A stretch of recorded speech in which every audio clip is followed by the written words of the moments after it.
پاک صلی اللہ علیہ وسلم کی حدیث ہے مسلم میں طبرانی میں، حضور نے فرمایا آؤ میں تمہیں پچھلے زمانے کے ایک ایماندار نوخیز ولی اللہ کی بات سناؤں۔ پچھلے زمانے حضور نے فرمایا پچھلے زمانے میں ایک بادشاہ جادو کے زور پہ حکومت کرتا تھا۔ جب وہ ایک جادوگر اس نے رکھا ہوا تھا تو جادوگر اس کو جادو بتاتا، وہ جادو کے زور پر حکومت کرتا۔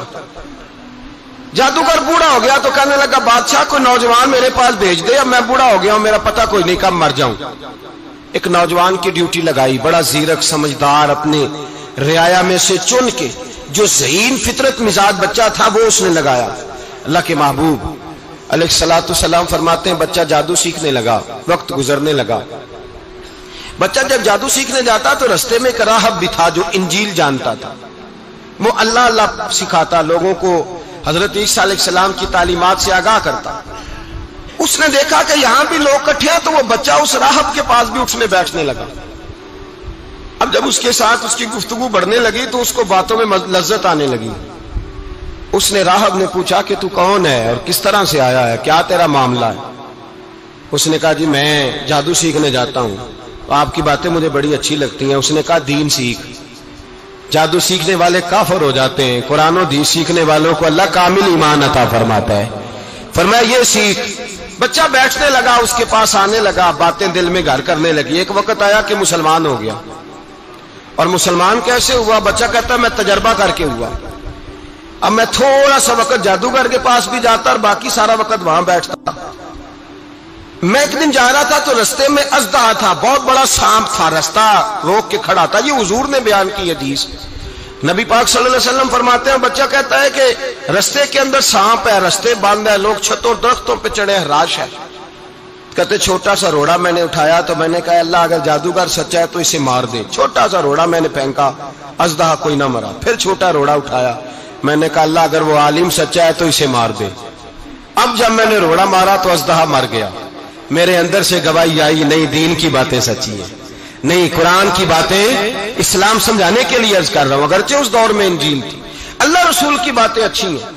کہتے میں مسلمان ہو گیا، اب میں نے راہب کے پاس ہی رہنا شروع کر دیا، جادوگر کے پاس چھوڑ دیا اس بچے نے آنا۔ بادشاہ پوچھتا کہاں زیادہ وقت گزارتے ہو تو وہ بات گول کر دیتا، وقت تیزی سے بڑھنے لگا۔ اللہ نے اس نوجوان میں طاقت پیدا کر دی، اب وہ اس کے اندر نا اللہ نے توانائی روحانیت پیدا کر دی، ابھی جوان ہے، 14-15 سال عمر ہے۔ اللہ نے اب جو بیمار بھی آتا وہ دعا کرتا تو اللہ صحت عطا کر دیتا، جو بھی آتا۔ بادشاہ کا ایک درباری تھا، بادشاہ کو پنکھا جلتا تھا، وہ اندھا ہو گیا، کوئی ایسی تکلیف آئی کہ نابینا ہو گیا، بڑے علاج کرائے شفا نہیں ہوئی۔ کسی نے اس بچے کا پتہ بتایا کانوں میں، اس کے پاس گیا تو بچہ کہنے لگا شفا تو ہو جائے گی پر کلمہ پڑھنا پڑے گا، مسلمان ہونا پڑے گا، جس پیغمبر کا میں غلام ہوں تجھے بھی بننا پڑے گا، دین پہ عمل کرنا پڑے گا، اللہ شفا دیتا ہے۔ اس نے کہا تو مجھے کلمہ پڑھا، مجھے شفا دے، میں تیار ہوں۔ اس نے کہا شفا تو اللہ ہی دیتا ہے۔ اس نے اللہ تبارک و تعالیٰ کا ذکر کر کے دعا مانگی، یہ مسلم شریف میں حدیث ہے، طبرانی میں موجود ہے۔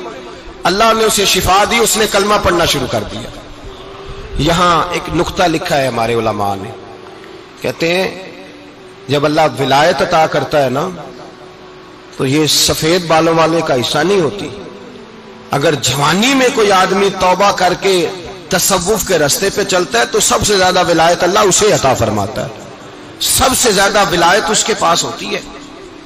ابھی اس کے بال کالے ہیں، چڑھتی جوانی ہے، دعا کی تو اللہ نے، اور حدیث پاک میں موجود ہے کوڑے آتے تو شفا یاب ہو جاتے، اندھے آتے تو شفا یاب، برس والے آتے تو اللہ سے دے، جوان ہے۔ بادشاہ کے پاس وہ واپس گیا، وہ جو آدمی جس کی آنکھیں ٹھیک ہوئی تھی۔ بادشاہ نے پوچھا کہ کیسے شفا ملی؟ تو کہنے لگا میرے رب نے شفا دی ہے۔ بادشاہ سجدے کراتا تھا، اپنے آپ کو منواتا تھا، معاذ اللہ، کہنے لگا میرے علاوہ کون رب ہے؟ اس نے کہا وہی رب ہے جس نے تجھے پیدا کیا ہے، اور وہی رب ہے جس نے مجھے اندھے کو آنکھیں دی ہیں، وہی ہے میرا مالک۔ کہا اچھا تو مجھے نہیں مانتا؟ کہا نہیں میں اپنے رب کو مانتا ہوں۔ بادشاہ نے اسے سزا دی، ستایا، اس نے بچے کا پتہ بتایا، پر بچے کو بلا کے ستایا تو اس راہب کا پتہ بتایا، راہب بھی قتل ہو گیا، نابینا بھی قتل ہو گیا۔ بادشاہ نے کہا سپاہیوں سے اس بچے کو لے جاؤ اور پہاڑ کی چوٹی پہ جا کے نیچے پھینکو تاکہ مر جائے۔ بچہ پہاڑ کی چوٹی پہ گیا تو ہاتھ اٹھا کے کہنے لگا یا اللہ میرے لیے نہیں اپنے لیے، میرے لیے نہیں اپنے لیے انہیں اپنی قدرت کے جلوے دکھا، میرے لیے نہیں۔ اللہ کے بندے اپنی جان بچانے کی دعائیں نہیں مانگتے، اپنے لیے انہیں اپنی قدرت کے جلوے دکھا، یہ دعا مانگی۔ جتنے لوگ ساتھ آئے تھے وہ سارے زمین پہ گرے اور سب مر گئے، پہاڑ سے گر کے مر گئے۔ بچہ واپس سیدھا بادشاہ کے پاس کہنے لگا لو بھائی میرے رب نے مجھے بچا لیا ہے۔ جوان کا ایمان دیکھو، میرے رب نے مجھے، بولو میرے اللہ نے مجھے ایمان کی گواہی دے رہا ہے، میں بچ گیا ہوں، تو جھوٹا ہے میرا رب سچا ہے۔ اس نے کہا لے جاؤ اس کو دریا میں، کشتی میں بٹھاؤ، بیچ دریا کے جا کے دھکا دے دو۔ بیٹھے کشتی میں، دریا کے بیچ گئے، اور جب جا کے وہاں اس کو دھکا دینے لگے تو اس نے کہا اللہ میرے لیے نہیں اپنے لیے انہیں اپنی قدرت کے جلوے دکھا۔ بس ایک طوفان سا آیا، جتنے سپاہی ساتھ آئے تھے ڈوب کے مر گئے۔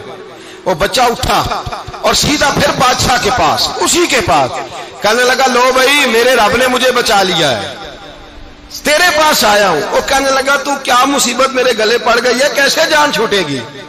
تو بچہ کہنے لگا اگر تو مجھے باندھے درخت کے ساتھ اور سارے ملک کو بلائے، لوگوں کو اکٹھا کرے، پھر تو مجھے تیر مارنا، میں تجھے بتاؤں گا کیسے مارنا ہے، میں مر جاؤں گا۔ اللہ کا بندہ نوجوان ایمان دیکھو، مرنے کے طریقے بتا رہا ہے، میں تجھے بتاؤں گا میں کیسے مروں گا۔ یہ بات کہی، بادشاہ نے سارا مجمع جمع کیا، ملک سارا باہر آ گیا، درخت کے ساتھ باندھ دیا۔ کہنے لگا بھائی لوگوں یہ مجھے مارنا چاہتا تھا، مار نہیں سکا، اب میں اسے بتانے لگا ہوں کہ میں کیسے مروں گا۔ اسے کہو جب تیر مارے تو ساتھ میرے رب کا نام بھی لے، میں اپنے رب کے نام پہ جان دوں گا، ایمان کی پختگی میں اللہ کے نام پر جان دوں گا۔ اسے کہو رب کے نام پہ مارے، مر جاؤں گا۔ بادشاہ نے اللہ کہہ کے تیر مارا، پیشانی میں لگا، بچے کی روح پرواز کر گئی، جتنا مجمع کھڑا تھا سارا کلمہ پڑھ کے مسلمان ہو گئے، سارے مسلمان ہو گئے سارے۔ میرے رسول پاک سید عالم صلی اللہ علیہ وسلم نے نوجوانوں کو بتایا جب تمہارے اندر ایمان کی قوت آئے گی تو اللہ تمہاری مدد کرے۔ فرمایا وہ نوخیز ولی تھا، ابھی جوان رانا تھا، ابھی اس کی پیشانی پر جوانی کے آثار تھے، لیکن اس نے اللہ کو راضی کیا، رب کریم کو راضی۔ ولایت کا مطلب بڑھاپا نہیں، ولایت کا مطلب وہ نہیں کہ جب بڑا لمبا وقت گزر جائے تو پھر آدمی آئے کہ نہیں اب کیا کرنا ہے، اب مسجد ہی ہے، اب تو اس کے علاوہ گزارا ہی کوئی نہیں۔ تو اس وقت کا آنا اللہ کی بارگاہ میں قبول تو ہے، لیکن شاباشی اسی کو ملتی ہے جو جوانی کا وقت آئے، جو عین اس وقت آئے جو وقت میرے رسول پاک علیہ السلام کے غلام عبداللہ ابن عمر، حضرت عبداللہ ابن عمر رضی اللہ تعالیٰ عنہ فرماتے ہیں کہ میں نکلا، مجھے سفر کے لیے جانا تھا، تو تھوڑی سی کھجوریں، تھوڑا سا سرکہ، ایک شہد کی بوتل، چیزیں میں نے سفر کے لیے ساتھ رکھ لی۔ میں جب مدینے سے باہر صحرا میں نکلا نا تو رمضان نہیں تھا، غیر رمضان تھا۔ میں نے ایک نوجوان کو دیکھا بکریاں چرا رہا ہے، بکریاں چرا رہا ہے، اے جوان۔ آپ فرماتے ہیں اس کا چہرہ بڑا نورانیت والا، گرد پڑی ہوئی پر بڑا حسین۔ فرماتے ہیں میں نے اس کو کہا کہ آ جاؤ کھانا کھا لو، روزے بھی نہیں تھے۔ کہنے لگا نہیں میں نے روزہ رکھا ہوا ہے۔ فرماتے ہیں میں نے کہا پتہ کروں کہ نیرا نیک ہی ہے کہ پرہیزگار بھی ہے۔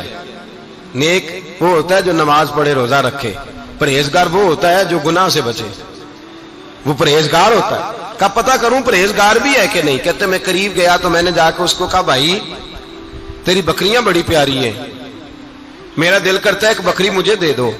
کہتے وہ جوان، غربت بھی، پریشانی بھی، پر دامان توکل کی یہ خوبی ہے کہ اس پر پابند لگے ہوتے ہیں، دھبے نہیں ہوتے۔ غربت ہے، کہا جناب ایک بکری دے دو۔ آنے لگا جناب بکریاں میری نہیں، بکریوں کا مالک کوئی اور ہے۔ کہتے میں نے آزمانے کے لیے کہا کہ بکریوں کے مالک کو کہنا ایک بکری بھیڑیا لے گیا ہے، کہہ دینا بھیڑیا لے گیا ہے۔ تو کہتے اس نے میری طرف دیکھا، گرد سے اس کے بال لٹے ہوئے، آنکھوں میں روشنی، چہرے پہ اطمینان، لب و لہجے میں ایمان کی طاقت۔ نوجوان کہنے لگا حضور بکریوں کے مالک کو تو کہہ دوں گا بھیڑیا لے گیا ہے، جب عرش کا مالک پوچھے گا تو کیا جواب دوں گا، اللہ کو کیا جواب دوں گا؟ کہتے ہیں میں کانپنے لگا، اس کی بات سن کے واپس آیا، جو کام نکلا تھا وہ چھوڑا، واپس لوٹ آیا۔ میں نے پتہ کیا کس کا غلام ہے، پتہ چلا فلاں آدمی کا ہے۔ کہتے میں نے پہلے غلام خریدا، پھر پتہ کیا تیرے پاس بکریاں کتنی ہیں؟ اس نے کہا 400۔ کہتے میں نے مالک سے ساری بکریاں خریدی، پھر غلام کو بلایا، پھر وہ بکریاں تحفے میں دی، تحفے میں کہنے لگا حضور یہ سارا کچھ مجھے کیسے ملا؟ میں نے کہا تیرا ایمان بڑا پختہ تھا تو میرے رب نے تجھے انعام عطا فرمایا۔